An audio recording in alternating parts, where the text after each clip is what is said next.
Harriet Tubman said, "My people are free," in the middle of slavery. I'm saying that. We're saying that together.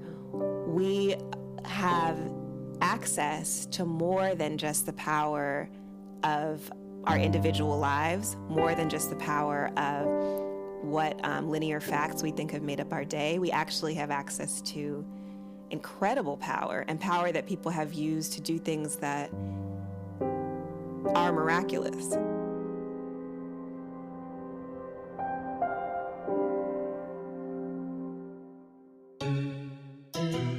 I'm Autumn Brown. And I'm Adrienne Marie Brown.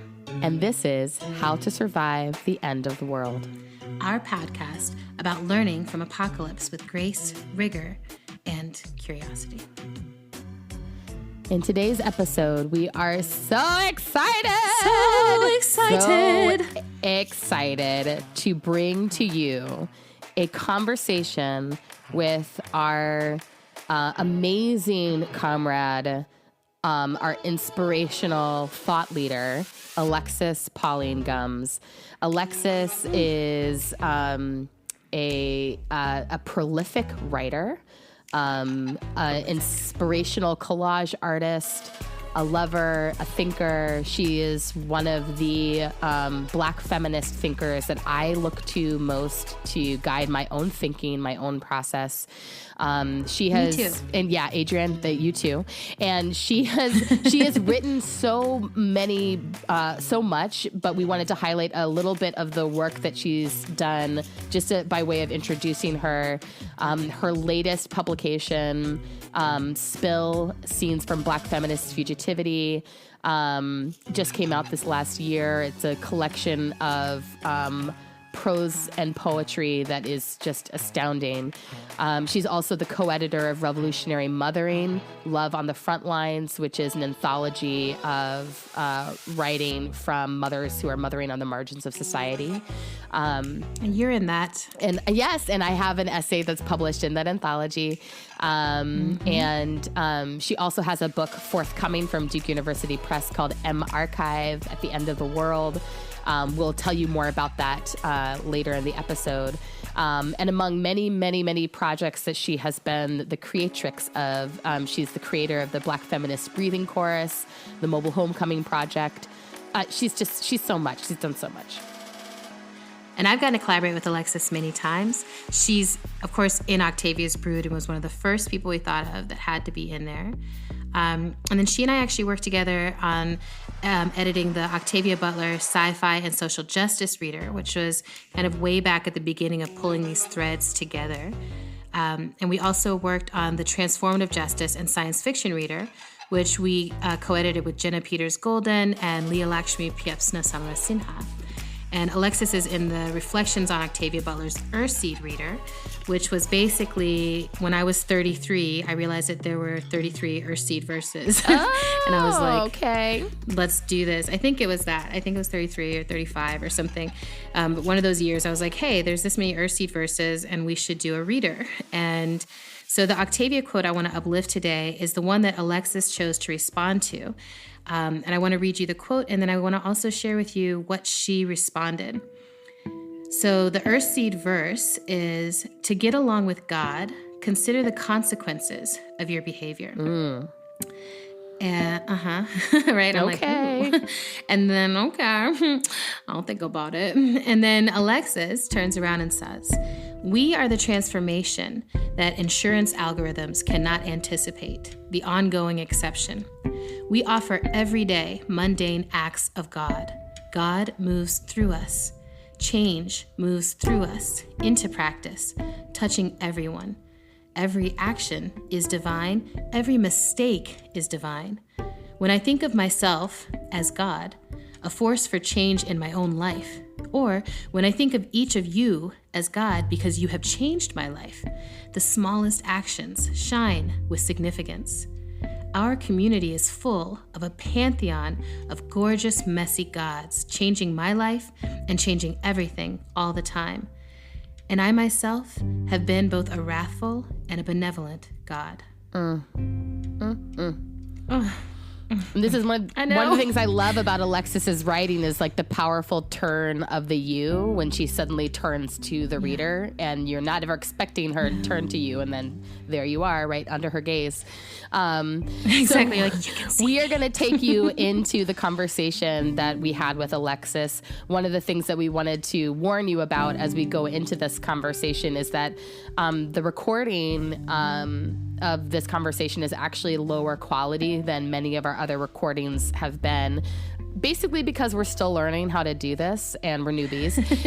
But we loved this conversation so much that we decided to go forward with it, even though the quality is not the best. And we believe that you, our listeners, will totally enjoy the conversation, even through some of the strange distortions that you might hear.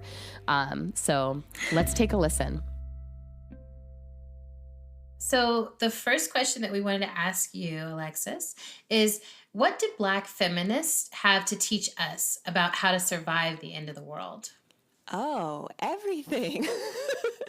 I'm very biased about this because I feel like Black feminists have to teach us the answer to every question that our species can possibly create.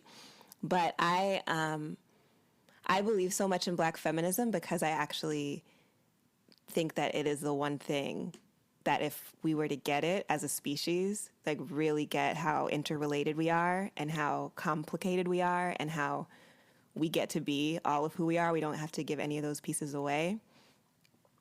That would be the thing. Like that, if our species could actually continue to exist on this planet, I think it would come out of those lessons. You know, how to not choose to be either one thing or another thing, which I think is a Black feminist lesson. How to really look at how harm works and the multiplicity of it. How to be inventive and incorporate pleasure and critique and creativity into the same moments. You know, those are the things that Black feminism has taught me. And I think that in a way, you know, my world has ended, right? In many moments, Black feminism, all Black feminist organizations had, by the time at least I was born, had basically like fallen apart. So the world has ended for Black feminists, and yet there are still Black feminists, right? Black feminism has survived. So I think that there's, I think that there's no piece of what it would take for us to live beyond the system that we have that I wouldn't turn to Black feminism for. I love that. And it makes me want to ask you, like, if you were to say in a nutshell, this is what Black feminism is to me, like, it sounds like, you know, there's intersectionality in there, there's pleasure in there, there's resilience and transformative justice and other things that I'm hearing come through. But do you have like a, you know, if you're like, what's the, for our, I don't know who's going to be listening to our show who wouldn't know, but there might be someone who doesn't know. How would you break it down to them? Yeah, I would say Black feminism is a rigorous love practice that is profoundly inclusive. And the way that I think about it, I think about the Combahee River Collective Statement, which was written in 1877 as a core document for how I think about Black feminism. And they said that if Black women were free, everyone else would have to be free because our freedom requires the destruction of all systems of oppression. To me, that's what Black feminism is. It says, okay, if we love Black women, understanding that there's a Black woman somewhere facing all different forms of oppression, then we know that the logical endpoint of loving ourselves and of loving Black women means we have to dismantle everything that's not loving to people. And I think for me, it goes beyond that, even to beyond our species, beyond the life forms that we even recognize at this point. But it radiates. So it's a rigorous love practice, and it radiates. I'm wondering, I want to ask a follow-up as well. Earlier you were saying that, you know, by the time that we were being born, all of the collectives and organizations that Black feminists founded, particularly in the mid and late 1970s, were already coming apart or in the process of sunsetting. And I wonder if you can talk a little bit about how that coming apart has impacted the way we have received Black feminism as a concept. I know that one of the reasons why I raise this is I think one of the things that I witness a lot is reception of Black feminist ideas without any honoring of where those ideas come from. And I wonder how much that has to do with that. But I'm curious to know your thoughts on it, because I feel like I could also be really way off base about why that is, and whether that's even necessarily a negative thing. Okay, so I'll say three things. I think that people not giving Black women credit for the work that they do is all around us. It's the basis of slavery. It's something that happens over and over and over again. So I think it transcends that specific history of what happened with those organizations. But at the same time, those organizations really had a major strategy of writing about Black feminism. So a lot of the folks who were parts of those collectives, I mean, I mentioned the Combahee River Collective, they explicitly say in their statement, because they're involved in writing and publishing, that's going to be a major focus of how they move the concept forward of Black feminism. And it worked. The reason that I know what the Combahee River Collective statement says, even though I don't have the opportunity to be part of the Combahee River Collective because it doesn't exist as an organization in that form anymore, is because Barbara Smith, Demita Frazier, Beverly Smith, they were like, every publication, whether it's going to exist for 3 months or whether it's, an anthology, we're going to publish a statement over and over and over and over again. And they talked about this strategy specifically. They said, we don't know if our work is going to be archived. We don't know how long our movement is going to survive. We don't know if we're going to survive. They were doing this work in Boston in the midst of the Boston murders of 12 women in 3 months, 12 Black women in 3 months, right? And they said, we must document ourselves now. There's no guarantee that our movement will ever be safely historical or that we or our movement will survive. So they were thinking in the terms that you all are thinking. They were thinking in apocalyptic terms at that point. And they were like, well, what's our time capsule? If we believe that we've been transformed by reaching back to Sojourner Truth and Harriet Tubman and thinking about Ida B. Wells, the way that they reached back to the history that they needed as Black feminists, who's going to be reaching back for us and how are they going to find us? They thought that putting the work in print was their best bet, and it was a pretty good bet. Now, I think that still shapes the way that Black feminism is received. And so that means it's very different for me to now. I'm so blessed that I've met Barbara Smith, and I'm so happy to be in relationship with her because she has saved my life in so many ways before she even knew she was saving my life and before I even had a life, like before I was born. But it's very different to learn about a concept from reading about it than it is to learn about a concept by seeing it embodied by people that you know. Right. And I think that those are very different things. So if the Combahee River Collective existed, that would be a completely different experience. And then the other thing I'll mention is Akasha Hull writes about this in Soul Talk, which Adrian knows I basically recommend every week. I recommend for people to read this book. I'm recommending it right now. Soul Talk is... I have to tell you, Alexis, I did a training on Black feminism, the one I'd reached out to you about the Black August practice group. And I had to recommend that book to everyone because I feel like it comes up in my life at least once a week since you recommended it to me. I'm always telling people, and then Lucille Clifton was waking up early in the morning because slaves were talking to her. People are like, what? I'm like, yes, you need to read this book so you can get in alignment with whoever's trying to talk to you. And Alexis said so. Oh, I definitely approve this message. Yes, yes.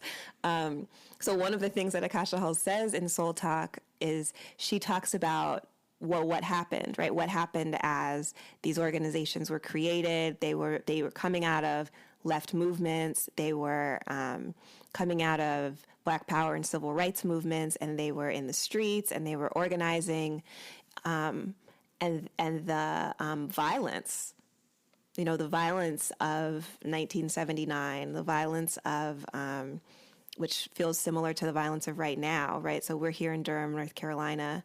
In Greensboro, there was Klan murders of racial justice protesters. In 1979 in Greensboro, there were the Atlanta child murders. There were the murders in Boston that I just mentioned of 12 Black women at that same time. And then on top of that, Reagan is elected and specifically demonizes mothers of color in his campaign strategy and wins, right? It was incredibly hurtful. And Akasha Hull writes about it as somebody who lived during that time and organized during that time. And what she says is that was something that let Black feminists know that they had to go much deeper with their work, that they couldn't just keep responding to everything that was happening because it was literally killing them. What they had to do was they had to do spiritual work. They had to listen on another level. They had to be more intergenerational. They had to create practices that were generative and not only responsive. And they also had to think about that sustainability beyond the terms that leftist organizations could measure at that time. They had to think about their work in different terms, and that's it's an incredible insight, And she's basically historicizing the time period that we were born is when this shift took place, right? So like we were actually born in that energy of Black feminists saying, you know what? The transformation we need in this world is not going to be linear. It's actually going to be beyond our lifetimes. And it actually is connected way before our lifetimes. And we are grounding in a power that is not similar to the power that we've seen before. We're going to believe in that, and we're going to reach beyond, what we can see directly in front of us in the streets. And we trust that energy is going to come back. And we were born in that trust, so yep. I mean, I think about that every day. Or in response to that trust, right? Exactly. And so I feel very accountable to that because I feel like we are the answer to the question that an earlier generation of Black feminists were asking about, what do we do at the end of the world? We give birth. Like we create. Well, and I love that. We create a context, and we believe in a generation that, And then we generate humans from it. I mean, I think one of the questions I had for you was about your nonlinear concept of time and how I feel like that flows through so much of your work. Like, I feel like, especially recently reading Spill and just feeling like, oh, you're just dropping me in. And the piece that you have in Octavia's Root is like, you're dropping me in and letting me flow forward and backward throughout time. And I was wondering if you have rituals, or if in your work, if this is a place where you feel very intentional, like how do you bring past and future to bear on the current moment, given that nonlinearity? I definitely don't have a linear sense of time, which is very evident in every area of my life. Tell the truth. Even this very interview. But yeah, I think that the definition of being present that I have, and that has always felt right to me. Like I remember being in high school and being like, what does it mean to be in the present moment? And for me, it really was, if I'm present, everyone is here. Like if I'm present, I have access to everyone and every moment that's ever existed. I don't know which one of those moments I'm going to need to connect to in order to be fully present to this moment, but I know that I have to be open to the fact that there's a simultaneity of time, like that there is, it's not linear, in the sense that I cannot be separated from that love that has generated me. You know, I'm connected to that. And that's what has generated me, and also what's being generated, you know, and that also exists across space, right? So sometimes when I've like written bios and been like, I'm a time traveler and space cadet, I think about time and space in very similar ways. And it's just because, you know, and this is something that Maya Williams, one of the co-editors on Revolutionary Mothering, reminds me of, because she does like long distance Reiki practice for survivors from wherever she is in the world. And she's like, yeah, you know, energy is not bound by time or space. And it's so simple. And I feel like we've all heard that many times. But if I'm really making decisions in my life based on that, then it means that because love is energy and love is the defining energy of my life, that I'm not separate from anyone that I love. And Black feminism is this radiant practice of loving beyond, loving across difference, being transformed by love, which means, everyone's here and we're everywhere. Right, and the idea that I'm also not separate from myself at a different point in time. I feel like Revolutionary Mothering, the process of that anthology coming into being, taught me that, right? You remember that when we did one of our first public events, doing readings from that anthology, it was so intense for me to read my piece aloud that I had written 7 years before, and to feel very strongly that I would never write that piece now, but I needed to hear it. I needed to read it. I needed to hear from myself in the past, because she had something to teach me that I needed to relearn. And I feel that very strongly throughout that entire anthology. The way y'all structured that anthology really made it feel like many time capsules in one book, which was really powerful. I have another question. Is that okay, Adrienne, or did you want to? I mean, we're basically both chomping at the same bit here. So, yes. Yes. Alexis, you better get in there. But it's fine. Alexis because is it's the non-linear. So you were referencing, the fact that Black feminists writing in the late 70s and early 80s were really connecting to these earlier lineages, the work of Harriet Tubman, the work of Sojourner Truth. And another one of the threads that we wanted to pull around your work is this concept of practicing fugitivity. And I'm wondering, one, if you could really define what you mean when you say fugitivity, how you understand that thread interconnecting all of us across time, all Black feminists, all Black women, and also what it has to do with surviving another end. Yeah, I think that really when I use the term fugitivity, the other way I would say it is like Harriet Tubman-ness. You know, I think of Harriet Tubman as like the definitive example of fugitivity that inspires me. And it's it means that fugitivity is as nuanced, like as a person is, you know, as Harriet Tubman was, for example.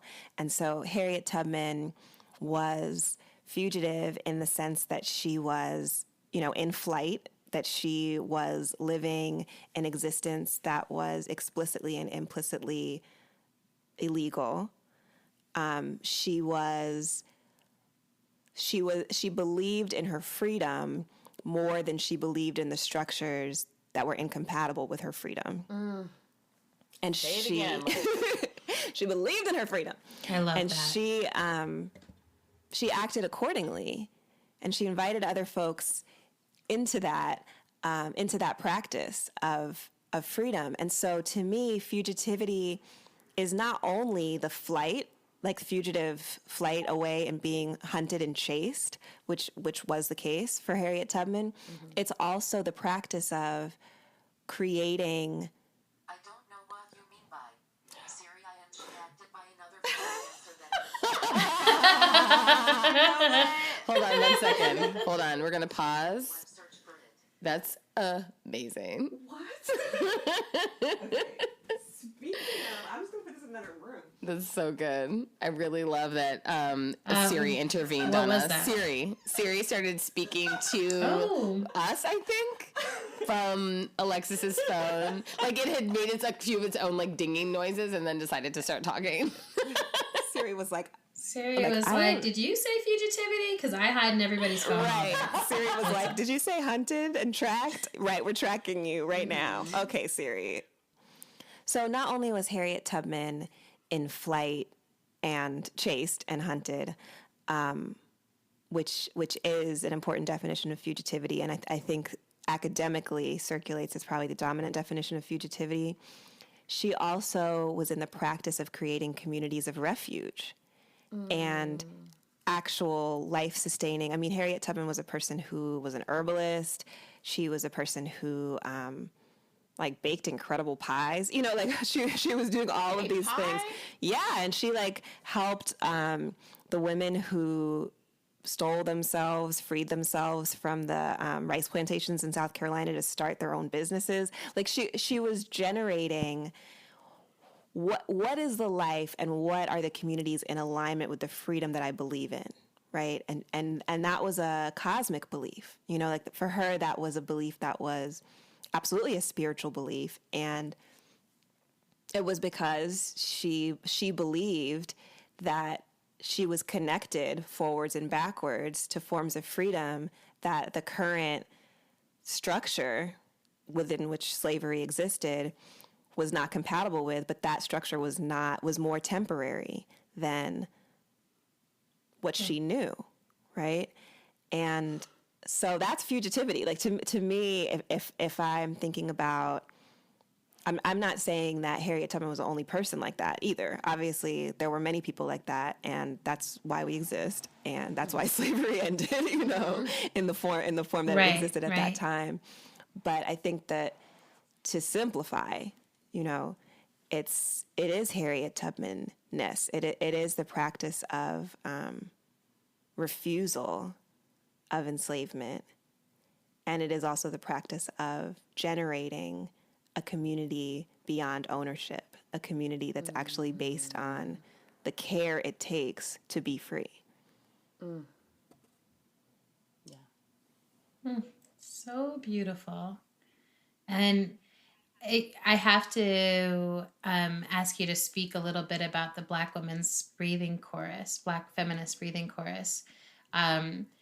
I want to share with people a few years ago, I was facilitating the Black Organizing for Leadership and Dignity gathering, and we invited Alexis to come in and visit with us and lead us in some breathing.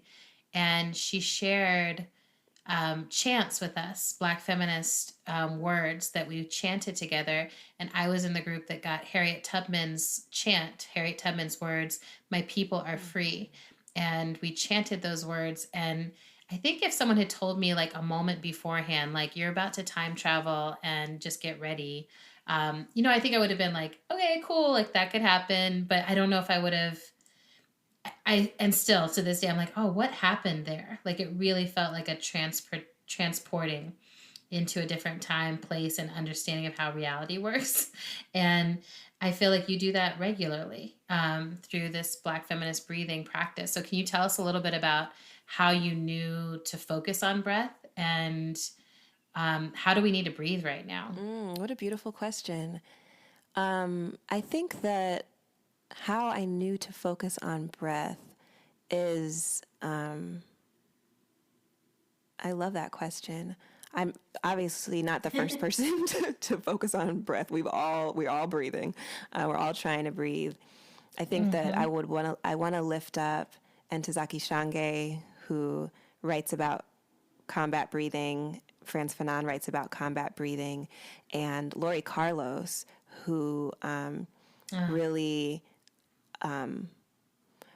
created a breathing practice and focused on a breathing practice, and actually needed to focus on a breathing practice for her own health, and collaborated with dancers and makers of theater around the country and around the world to use breath as a way to see how present a person could be in the moment. Like, how present could somebody be in order to be able to improvise, which just means to be able to make a decision, right, in this present moment, informed by all other moments, but really breathing into this moment. And so I didn't even know that about Lori Carlos, actually, when I created the Black Feminist Breathing Project, but I was like, oh, she created this project. Like, I just, I feel such alignment and love, and because it's a time travel project, it doesn't matter that I didn't know that before, because I know it now. Can you define combat breathing for us? Yeah, absolutely. So Frantz Fanon, who was a Black psychoanalyst, Afro-Caribbean psychoanalyst, wrote about combat breathing. He had done psychiatric work with Algerian revolutionaries, like people who were reclaiming Algeria and kicking the French out. And he talks about a certain form of breathing that was associated with the fact that they were freedom fighters. And so Ntozake Shange also studied Frantz Fanon and was collaborating also with Lori Carlos to create performance, and was really thinking about what is the form of breathing. Ntozake Shange's work specifically confronts and responds to violence against Black women. And so what are the forms of breathing that make that survival possible? And yeah, combat breathing, I wouldn't say that combat breathing is necessarily what Black feminist breathing is. I would say that it is maybe noticing that I was in a mode of combat breathing, reactive breathing that was shaped by violence that I was experiencing or afraid to experience, and knowing that I actually had a desire for my breathing to be in chorus with everyone who's ever loved Black women, everyone who's ever decided that the freedom of Black women could be palpable and possible. I wanted to be breathing in chorus, and I knew that that would be how I could breathe beyond just responding to violence or the violence that, has shaped my experience. That was how I could have access to. Harriet Tubman said, "My people are free in the middle of slavery," and I can have access to that moment. Yeah. She said that. I'm saying that. We're saying that together. We have access to more than just the power of our individual lives, more than just the power of what linear facts we think have made up our day. We actually have access to incredible power, and power that people have used to do things that are miraculous. I mean, Harriet Tubman is only one of, more than 20 folks who we draw on in Black feminist breathing when we call them into our bodies. But But it is that calling it into the body.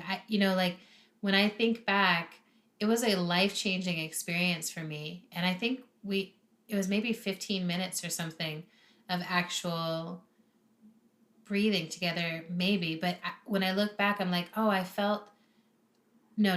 knew with every cell in my body, I knew that what I was saying was true. Mm-hmm. Like, I knew all of a sudden, like, oh, our freedom is not contingent on anything that I can measure around me. It's deeper than that. And it's changed my organizing. And I think, I don't know. I'm like, is that the normal experience? Is that what you're running around doing to everyone? I mean, ideally, yes. I mean, it's what I know that I need, right? So in terms of Black feminist breathing, for me, started as a daily practice. I didn't necessarily know I was going to share it with people.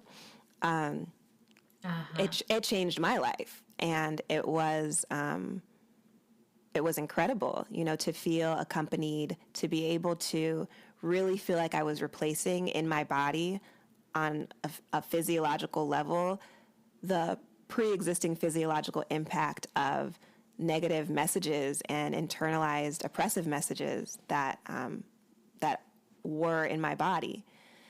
Like to feel that I was actually breathing in these messages, that clarity of Harriet Tubman, the clarity of the Combahee River Collective, the clarity of Audre Lorde into my body was something I did to reclaim my time. Yes, to reclaim my time. Yes. All of it. It comes back to Maxine Waters. Yes. Always. But for real, like I was just in a workaholic mode, and what would it mean to really believe in the nonlinearity of time? What I was doing was I was like filling every second of the day with things that I feel and felt were urgent and important because I felt scarcity around time, And like I said, Black feminists have felt scarcity around time for a long time, right? Before I was born, they were saying, we don't know if we're going to survive, so we have to. And there's something about, like, what if our response to the end of the world, how can there be an end of the world if there's no linearity of time? Ooh, say it again. I mean, that's it, like that it's expansive. And so with Black feminist breathing, I found that when I did start to share it with people, it was like, oh, this is much better, like this is like, for us to be actually saying this in chorus is even more powerful than me just sitting here saying it hundreds of times to myself by myself, which is what it was before. Yeah, and it is time travel, as you said, Adrian, and it also is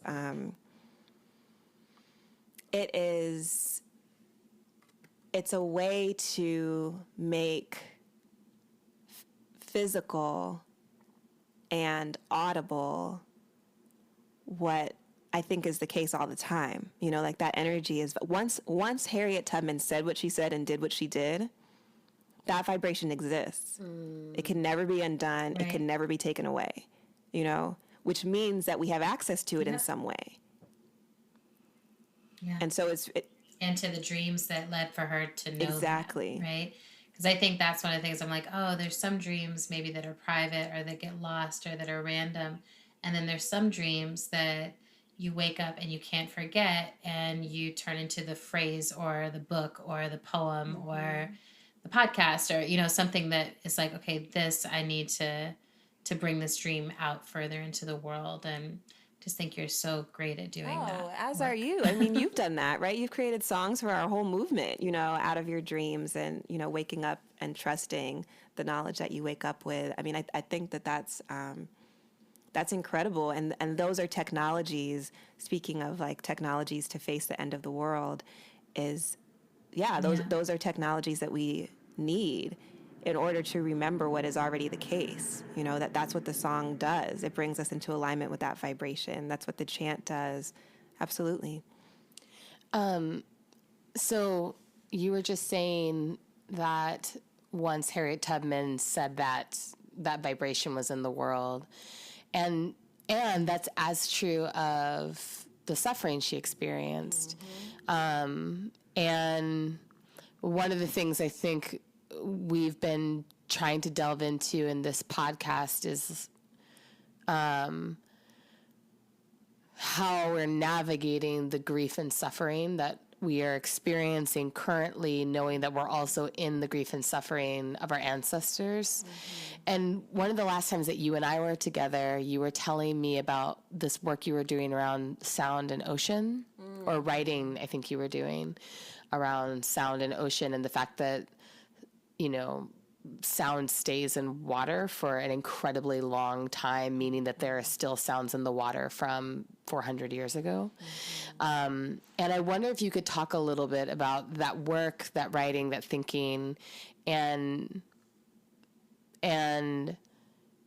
how you hold the space around understanding that those, the power of claiming freedom and the suffering of not being free are both vibrations that we're experiencing. Yeah, absolutely. Yeah, I think there's this question of tuning in. So I listen to ocean sounds. I listen to whales like all the time. So that's what I listen to while I meditate. I'm really drawn to those sounds, but there's something about those sounds that helps tune me into a vibration beyond linear time. So I think that's what attracts me to listening to those sounds, and then to just being near the ocean and, listening to the sound of that, or listening to the sound of my breathing, us breathing. That's all the same sound. It's just about access to it. I think that there's something about the existence of the pain that has been experienced in multiple generations that's really important to honor and to think about. I mean, really right now I'm thinking about my dad, who passed away this past October, and I'm definitely in grief. I miss him so much. I cry every day. Like that. It's not. I'm so sorry.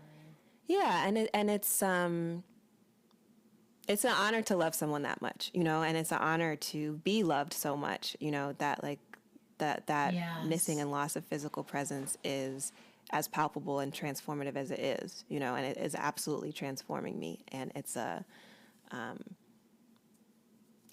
blessing, and it hurts, that's a reality of it. And I'm thinking about one of the many things that my dad said to me and taught me, which is about the intergenerationality of healing. And I think we were talking about something relatively mundane, like I struggle to ask people for help. He struggles to ask people for help. My grandfather struggled to ask, we have a lot of, and obviously there's systemic reasons why, all these Black people would have struggles asking for help across generations, who all happen to, be structured by similar colonial systems. And what my dad said was, it's so great that you're working on that, because when you heal it for all of us. And I believe that. I believe that the fact that my ancestors have suffered, and that people have been suffering due to systems of oppression for multiple generations, it doesn't just mean that I have to repeat those experiences, although there is repetition and there are patterns in the way that manifests and has manifested in my life. But it also means that when I heal around those things, and when we heal around those things, it reverberates in both directions. I think we often think about the fact that what we do is going to make it better for the future, and yes, and it also reverberates the other way, and we know that, because I already have the experience of seeing people in younger generations than me living different possibilities than I have, and it heals something like nothing else could heal it. There's something about the intergenerational scale of healing that means that, yes, the pain that Harriet Tubman experienced, it can't be undone, that violent head trauma that she experienced as an enslaved person, as an enslaved young person, it can't be undone. And it opened a portal, for her in terms of her, how it expanded her vision way beyond the linear. And she actually understood it was connected to what could happen now. She actually drew on that as power at that moment. And what was she drawing on? Somebody right now. Exactly. Our actual freedom. Our actual freedom in this moment is what she was drawing on. Holy shit. And we're drawing on her. You know what I'm saying? It's just, it really is infinite. So the writing. Intergenerational intimacy. Yes, it's intergenerational intimacy, and it's an intergenerational scale of existence, you know. Well, and one of the things I appreciate about what you're saying is that it also in some ways challenges, I think, one of the frames that we often hear around historical trauma and intergenerational trauma is that it's a cumulative harm, and which is true for sure. And that framing is the framing of that we're carrying these sort of scales and layers and layers and layers of burden. And I think the way you're framing this is really sort of, in a way, disrupting the idea that we have this burden we can't put down. Yeah. I mean, more the reason to put that burden down. You know what I'm saying? Like, it's like, how, like, for me, as a workaholic in recovery, it's like, how much forced labor? You know what I'm saying? Like, how many people believed they were going to die if they didn't do this amount of labor and were more right than I am because, like, people were training, you know, weapons on them? How much better reason to understand my freedom? You know, like, it's about time. Like, for me, when I envision my ancestors looking at me overworking myself voluntarily because I work for myself, so that means I'm the overseer overseeing my overwork for myself. They're looking at me like, what? Stop it. After all of this, you know, like, you really couldn't be free yet. You know what I'm saying? Like I just, I know it's. Yeah, I love that, because I love that idea that it's like, oh, just because you achieve freedom doesn't mean you know how to be free. And I think that shows up for so many of us. It's like, I achieve freedom, but the only way I know how to value myself is through this capitalist lens that is working all the time and working beyond any financial need even, or working in ways that ensure that the financial, you know, the thing that we're longing for is always just out of reach. And it is so interesting. I mean, like, every time I take a day off, I really have to work on, like, I feel so lazy. I feel lazy and like a horrible person for being still. I have to, like, generate that stillness in myself and, like, work hard to get to a place where I feel okay doing it, you know, even though I recognize it as, you know, over time, this is something that my system needs on an ancestral level. Yeah, absolutely. I mean, Alma Levon Rice says naps are reparations, right? Like, and I love that. And she says it in the context of also accessing our dreams, you know, as powerful intergenerational technology that obviously Harriet Tubman was accessing. But yeah, like that's reparations is a revolutionary way to think about it. So yeah, absolutely. So I love that frame. Also in the School of Reclaiming My Time, like, very quite literally, like, the more of it I spend actually sleeping, I feel like very radical about that. And I also think that love, like, the time that we get to spend in love, like, being loved as Black people and loving each other and being able to, like, generate love in our hearts for the people around us, also feels like such a radical reclamation and such a radical reframe of what it means to be Black in the U.S. It still feels relatively recent that Black love was legal and that you could fall in love and stay in love. And so you and Julia are such an incredible model of love. You know, and I don't know if that's super intentional or not, but it's such an incredible love story that y'all share, and feels like a love practice, like a radical love practice that you're in. So I would just love to hear a little bit about what that kind of love has taught you about survival, and what do you think it could teach others? Oh, wow. I'm blushing. I'm so in love. That's really beautiful to say. And yeah, I do think that we're in a love practice, and that practicing love is, like, the most worthwhile thing to practice at.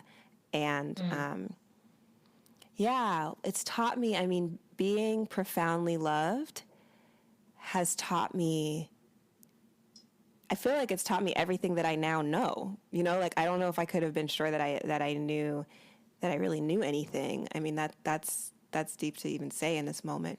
But I think that it's given me permission to love myself and trust myself at a deeper level. I think that's what that means, you know, that I trust what I know in a way that grows. You know, it grows every day. It's interesting because Julia and I are in an intentional love practice with each other, but it also expands. You know, it's a way of like reclaiming the feeling of being loved by my parents, reclaiming the love of my siblings, reclaiming the love of everybody who's ever loved me, you know. And I think that I haven't actually thought about this until right now that I'm saying it, but it's incredible how I have protected myself from love, not believed in the love that I've like already received, that has like literally been showered upon me, because I have received a lot of love in this life already. That the depth and a daily practice of trusting love actually opens me to keep feeling all the love that I had deflected, you know?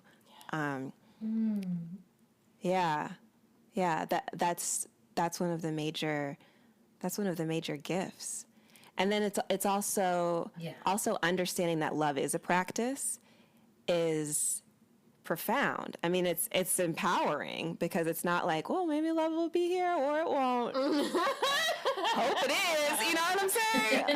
Like, that's not very empowering, because like, what if it's not, right? Love just rides by on a horse and scoops you up if you're lucky. Right. Like, if I'm lucky, Or it just gives you side eye and leaves. Right. I mean, and Audre Lorde writes about this, right? When we are loved, we are afraid love will vanish. When we are alone, we're afraid love will never return, right? Like that. There's all of that. Well, and that actually does feel like such an incredible survival skill, right? Like I think this idea of like loving ourselves and then trusting love and being able to actually receive it from others and to really learn in our systems, like, oh, this is what it feels like to choose to put love out and to choose to let love in. And this is what it feels like when I meet someone who's able to let love in and someone who's not. And then, you know, when I think about Octavia Butler's parables, or, you know, just being on the run, or being like, okay, we need to survive, you know, this moment that just happened. And it's like, I want to be around people that may be strangers to me right now. But I want to be able to suss out like, what is their capacity for loving, and have that be part of like how I would decide if I was going to roll with a crew on my way to get to Autumn's land. But, you know, even like we are recording this, like just, I know everybody knows where I'm going to go and I'll see you there. But we're recording this like a couple of days after the solar eclipse, the total solar eclipse. And it was just so amazing to see, like, that to me felt like this massive outpouring of loving, practicing love, and practicing generosity, and like all these people standing around being like, I want you to see how amazing this is. I'm going to share my glasses with you. Like, you know, and that's kind of what love is in the world too. It's just like, whoa, the world is kind of incredible if you look at it this way. Like, will you look at it this way with me? You know? That is beautiful. Yes. One of the things I wanted to ask you about is daily practices, daily reminders, daily magic. We're sitting here in your amazing home, and is this your desk right here? So on your desk is this incredible photograph, and I'm wondering, just in the spirit of, obviously there's some meaning to this photograph being on your desk. I wonder if you describe to us who is in this photograph and why you have it so prominently displayed, and what it means as a part of your daily practice to be looking at this photograph. Yes. Speaking of time travel, so this is a photograph. It's a black and white photograph. It's of maybe like 25 Black women writers and editors, and it is at the 1988 Essence Women Writers Retreat. And right in the middle is Cheryl Green, who was the person who organized that incredible retreat. And then she's surrounded by like Octavia Butler and Lucille Clifton and Sonia Sanchez and Toni Cade Bambara and Barbara Smith and Elaine Brown and Ntozake Shange, Tulani Davis. I mean, I can't even actually name all the people because it will be like a whole nother podcast. But and it's actually Cheryl's picture. So it's Cheryl's picture in Cheryl's frame that Cheryl had in her office. So Cheryl, who was executive editor at Essence for many years, was a mentor of mine, and she really a mothering figure and just such an important person in my life.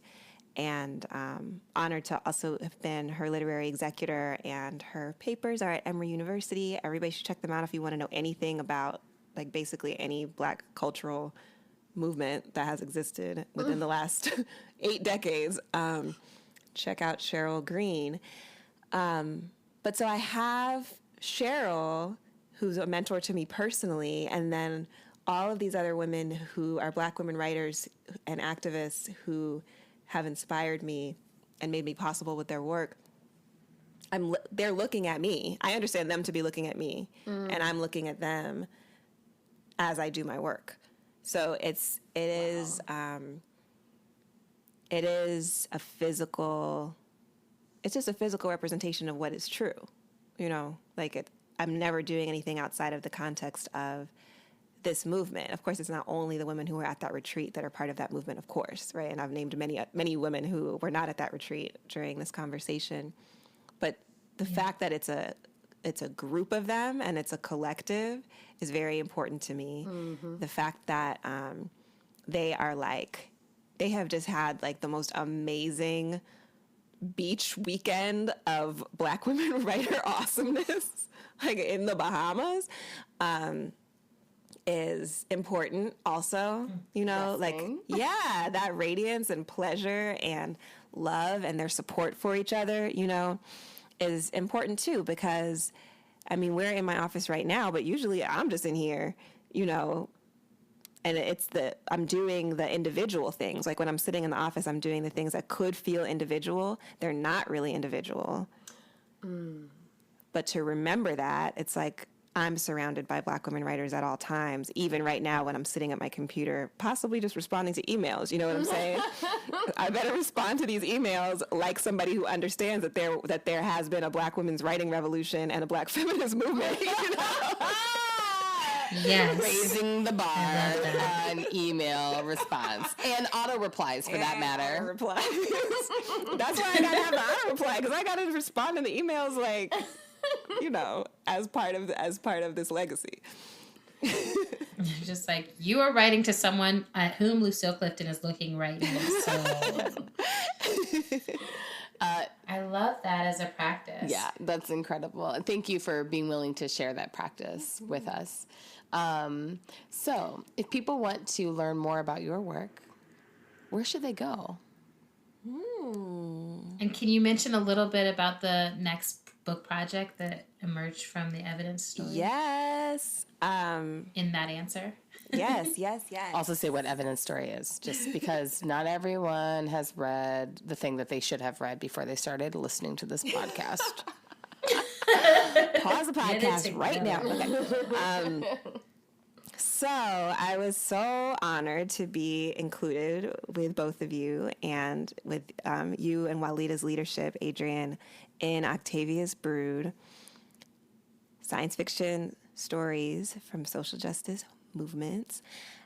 And the story that I wrote was called Evidence, and it really is just a manifestation of all the time travel we've been talking about this whole time. And the seed of it was actually a letter. Julia and I celebrated our anniversary by designing a workshop for ourselves and each other to try to unlearn capitalism.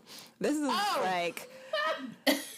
ridiculous. Romantic. I feel like we sound like a parody of ourselves sometimes, but But that's what we were doing. And so we each wrote letters from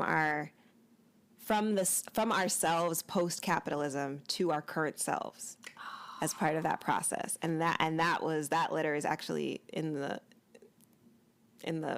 book along with my actual email address, which is not a thing I would do again. But, honey. I didn't even think about it. But it's okay because it's nonlinear and I have autoresponders. So the story is really looks at a future that's free from sexual and gendered violence and robustly, like, what would a young person, a 12-year-old, describing that say, and then what would that person's questions be and research questions be, and what would their creativity look like if they lived in a world that was completely free from sexual violence, and they were trying to see like how Barbara Smith looked to Harriet Tubman, like how I look to Barbara Smith and Harriet Tubman. She was looking for whose energy am I drawing on in the freedom I experience now, and so she looked to me, obviously. Because I was writing the story. And so that perspective of somebody who's trying to understand a time profoundly different than the time that they live in, like a time that in some ways has ended, but also a time that they are part of the legacy of, is what I think about every day, right? Like, that's why I have these women staring at me at my desk, right? Like, I'm thinking about, okay, I don't live in the time that they lived. I can't be part of the organizations that they founded. And, and many of them have transcended and become ancestors. And yet, in this moment, I am part of the world that they lived in. What does it mean to look back at that? And so Archive, After the End of the World, which is my next book that is coming out via Duke University Press, is from that perspective. It's a post-apocalyptic perspective, and it's as if somebody was trying to archive the evidence of our current apocalypse. And it's, there's some like choose your own adventure ways of reading it that people could do. There are many ways of reading it that people could do, but it is it's like, what happens, right? Is it a profound evolution? Mm-hmm. Is it total destruction? Like, what is it? And how would somebody after it understand it? And what would it mean to be looking at that evidence? So yeah, that's what it is. I was thinking about today, I was like listening to somebody reading a Toni Cade Bambara excerpt from The Salt Eaters out loud while I was cooking. I like to listen to Black feminist literature even when I'm cooking, like whatever I'm doing. So, and I was just thinking about how deeply Archive After the End of the World is informed by Toni Cade Bambara's work, and the way that she thinks about scale, the way that she absolutely in The Salt Eaters, one of the reasons that book is so incredible, and also one of the reasons that a lot of people find that book very difficult, is because the people in that novel are connected to other people across time and space in profound ways that are nonlinear. I mean, it's a nonlinear novel. I wouldn't say Archive is even a novel. It's that nonlinear, but right.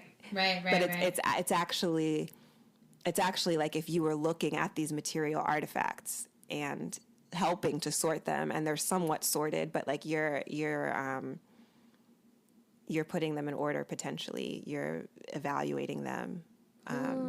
Yeah, it totally felt like that. Like the story is floating up between the lines of these pieces. Exactly.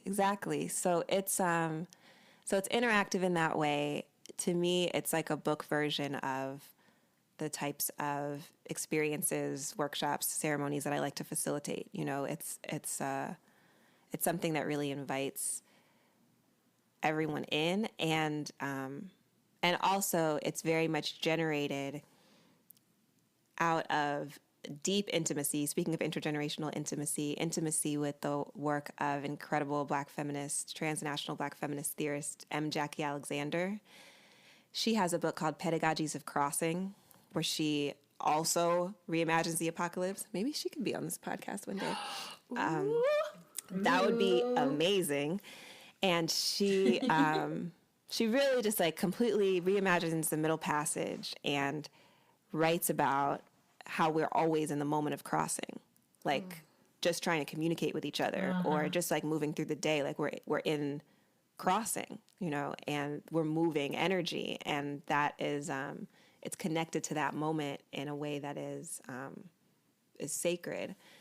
And so that I actually generated my writing prompts to create M Archive After the End of the World from a lot of her questions and a lot of the images that she has in that book. And in that book, she is thinking about the feminist movement and its own apocalypses. She is thinking about, what does it mean 20 years after this bridge called my back, that we still have bridges that we haven't crossed between each other? You know, like what does that mean? Yeah. You know?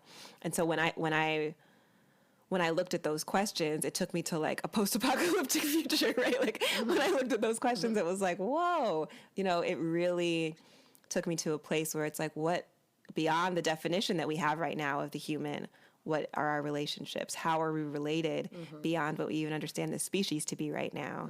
How are we related beyond what we understand our relationship, a dominant relationship, to be to the planet? Like what if our relationships had to cross over that? How would we make sense of them? That's beautiful. Wow. I love that.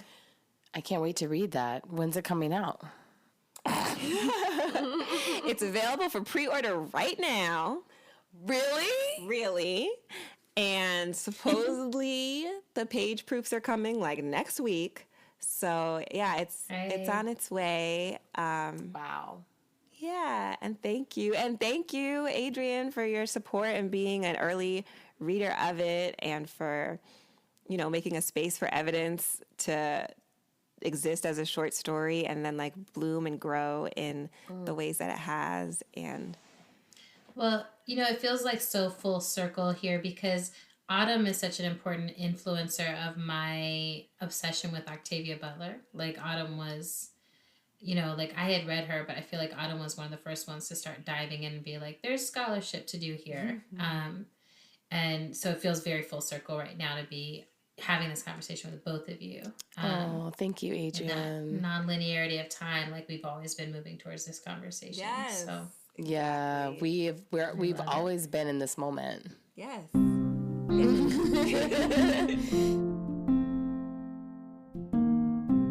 thank you so much for listening to our pilot season of How to Survive the End of the World. Thank you to everyone who took the time to write up reviews, love notes that we received. And thank you for everyone who took the time to rate the show. All of that really helps us understand how this is landing with y'all. Thank you to everyone who became a patron and invested in the show and in us being able to continue putting it out. And just to everyone who shared the link with others, who sent it, who forwarded it, who knew that they wanted to share it and share their own vulnerability layered on with what we were putting out there. Thanks for all the feedback and letting us know what you absolutely love about the show and how to make it more accessible. All of this is going to shape what we want to do next. And also thanks for letting us know our voices are really different. That was really good to learn through feedback. So we're definitely coming back with another season, and we'll be back in February of 2018. And some highlights from the next season, we're going to be talking about hardcore, tangible apocalypse survival skills and what we need to be practicing now in order to be ready for whatever comes. And security culture and movement sacrifice and what we do with the reality that some of our folks are actually being killed and taken out and locked up in the name of this work that we're doing. And how do we orient around that? How do we prepare for that? We want to talk about interventions, who gets to make them, who needs them, sanctuary cities and sanctuary spaces, raising children to survive the unknown, love and relationship. And We also want to continue with some interviews. So 2 that we know are happening for sure and we're very excited about. One is Toshi Reagan, who is putting out The Parable of the Sower as an opera and has been developing it as a truly emergent process that's unfolding in front of the audience over the past few years in locations as divergent as North Carolina, Durham, Raleigh-Durham, North Carolina, Abu Dhabi, and New York City. And we want to learn from Toshi and with Toshi what she's learning in that journey. And then we'll also be talking with Chani Nicholas, the astrologer who has been just loving up on and nourishing and guiding those of us working on social and environmental justice for the past few years. So Chani, Toshi, Apocalypse, Survival, Security, it's all coming your way in 2018. So thank you again a million times over for loving on this show and for loving us and for bringing yourselves every day into this world and looking ahead and looking at the horizon and saying we're going to keep going and we're going to figure this out together. We're on Twitter and Instagram at End of the World PC. We're also on Facebook at End of the World Show. You can also make a sustaining donation through Patreon by visiting our page, patreon.com/End of the World Show. How to Survive the End of the World is produced and edited by our beloved Zach Rosen. Music for today's show comes to us from Blue Dot Sessions and Tunde Olaniran.